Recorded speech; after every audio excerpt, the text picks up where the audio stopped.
Assalamualaikum warahmatullahi wabarakatuh. Waalaikumsalam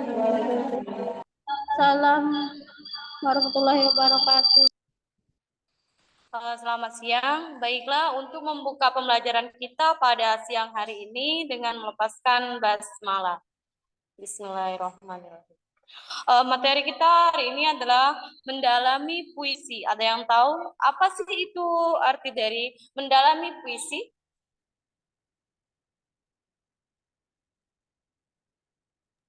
Tidak tahu, Bu. Baik ya. Yang pertama itu mengidentifikasi komponen penting dalam diskusi. Puisi adalah salah satu bentuk karya sastra yang banyak disukai karena disajikan dalam bahasa yang indah dan sifatnya yang imajinatif. Bahkan puisi juga dianggap sebagai rangkaian kata-kata yang menggambarkan perasaan penulis atau penyairnya. Pesan yang disampaikan dalam puisi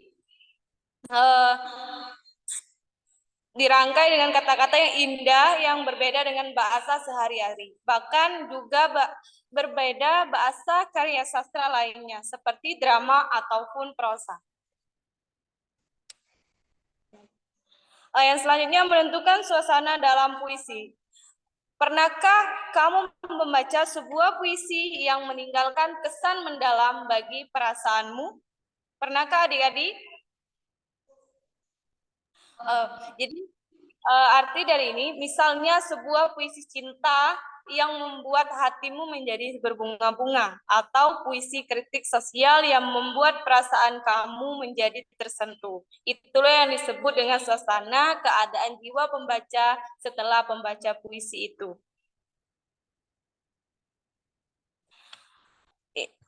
Yang selanjutnya menemukan tema puisi. Tema ide dasar yang mendasari sebuah tulisan termasuk puisi. Tema puisi menjadi inti dari makna atau pesan yang ingin disampaikan penyair dalam puisinya. Yang selanjutnya menemukan makna puisi. Panggalan puisi sajak anak muda.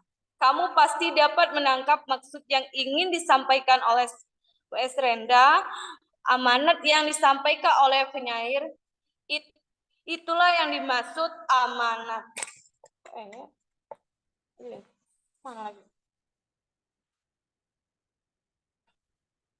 Jadi yang selanjutnya mendemonstrasi puisi membaca puisi.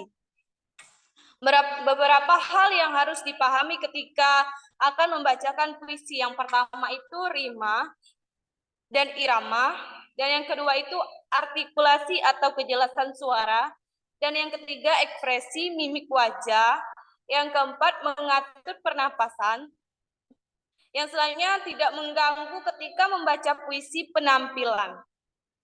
Selain hal-hal di atas, ada beberapa yang harus diperhatikan karena akan membacakan puisi vokal ekspresi, intonasi, tekanan, atau dinamik.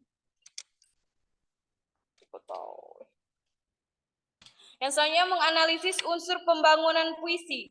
Dalam menulis puisi, penyair harus dengan cermat memilih kata-kata agar dapat mewakili makna yang hendak disampaikan serta dapat menimbulkan efek estetis keindahan yang diinginkan.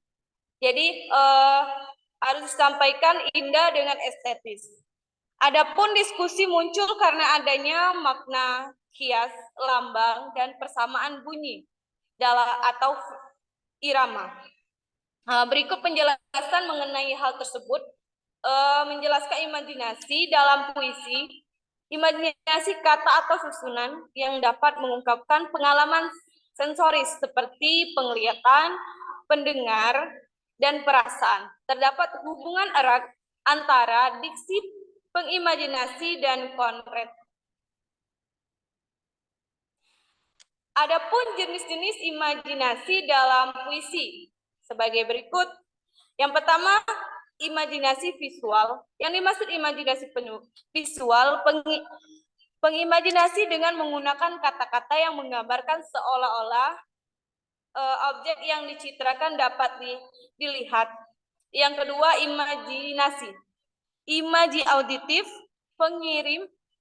pengimajinasi dengan menggunakan kata-kata yang ungkapan seolah-olah objek yang diciptakan sungguh-sungguh didengar oleh pembaca. Yang selanjutnya, imajitatif.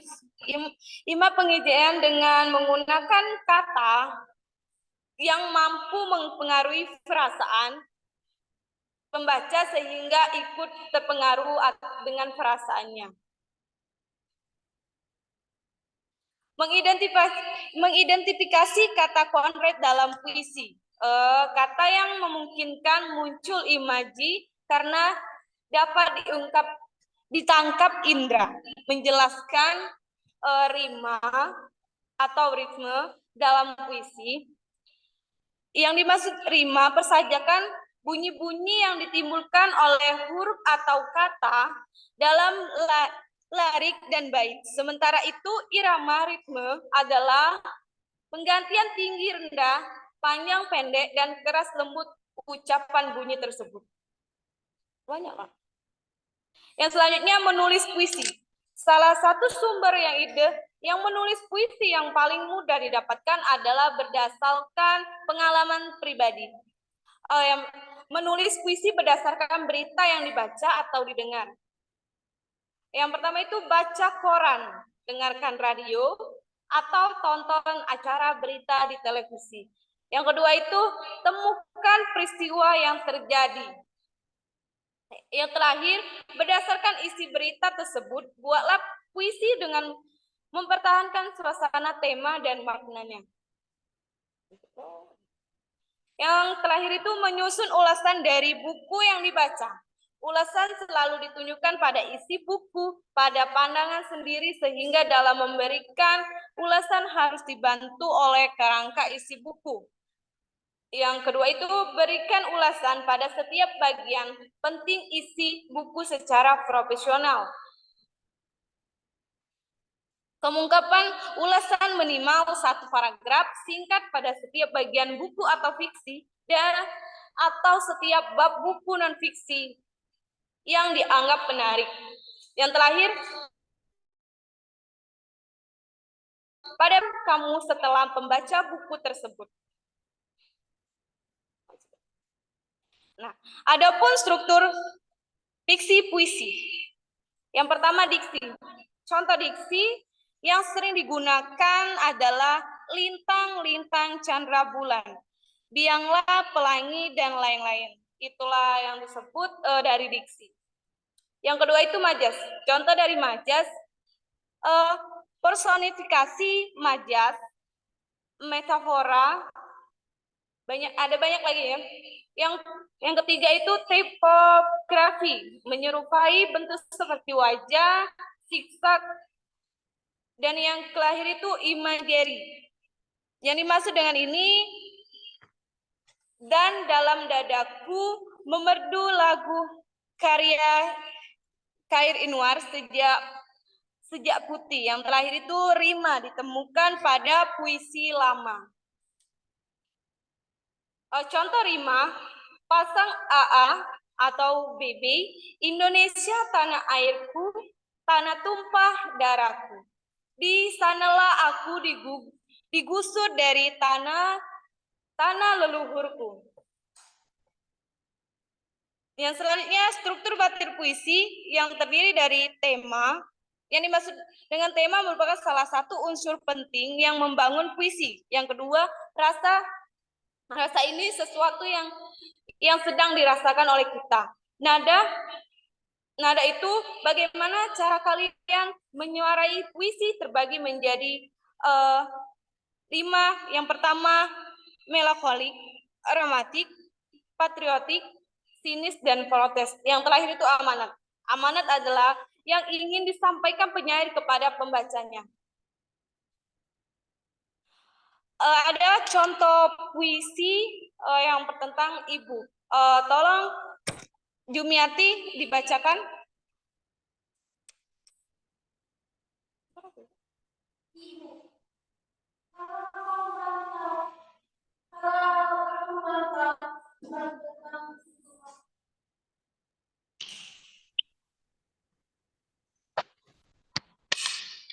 Ibu, kalau aku merantau, lalu datang musim kemarau, sumur-sumur kering, daunan pun gugur bersama ranting. Hanya mata air matamu, Ibu, yang tetap lancar mengalir. Bila aku merantau, sedap kopior susumu dan ronta kenakalanku. Dah hati ada mayang siwalan, memutikan sari-sari kerinduan. Santaran hutangku, pada tak kuasa kubayar. Ibu adalah gua permataku, dan ibulah yang meletakkan aku di sini saat bunga kembang menyembarkan bau sayang. Ibu menunjuk ke langit, kemudian ke bumi. Aku mengangguk meskipun kurang mengerti. Bila kasihmu ibarat samudra, sempit lautan teduh, tempatku mandi, mencuci lumut pada diri, tempatku berlayar, menebar dan pukat, dan melempar saung, lakon-lakon. Mutiara dan kembang laut, semua bagiku. Kalau aku ikut ujian lalu, ditanya tentang pahlawan, nama ibu yang akan kusebut paling dahulu. Lantaran aku tahu engkau ibu dan aku berlayar, lalu datang angin sakal.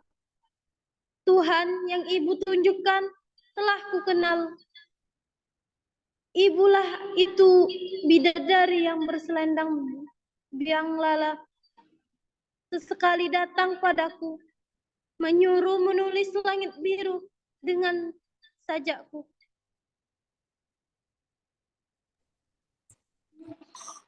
Baik, terima kasih pada Jumiati.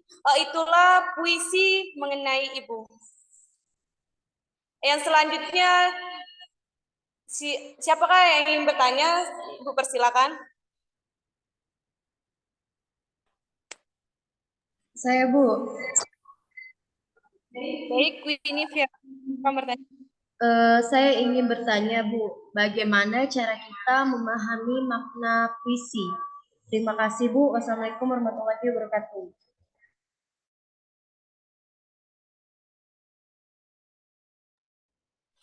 Baik, pertanyaan ini, bagaimana cara kita dapat memahami makna dari puisi? Salah satu cara jika untuk dapat memahami puisi adalah dengan mengidentifikasi unsur intrinsik, unsur dalam puisi, dan unsur intrinsik dalam luar puisi. Adapun unsur intrinsik yang bisa ditelusuri antara tema, diksi, majas, pengimajinasi, dan amanat. Itu jawaban dari Ibu. Apakah sudah jelas? Ya, Bu, sangat jelas.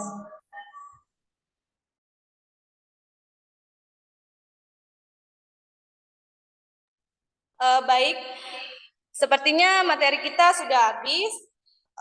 Untuk minggu depan, Ibu kasih tugas buat puisi mengenai pengalaman pribadi. Sudah jelas? Jelas, Bu. Jelas, Bu. Baik. Untuk menutup kita hari ini, baiklah dengan melepaskan hamdalah. Alhamdulillah. Ibu mohon maaf apabila ada salah. Wassalamualaikum warahmatullahi wabarakatuh. Waalaikumsalam warahmatullahi wabarakatuh.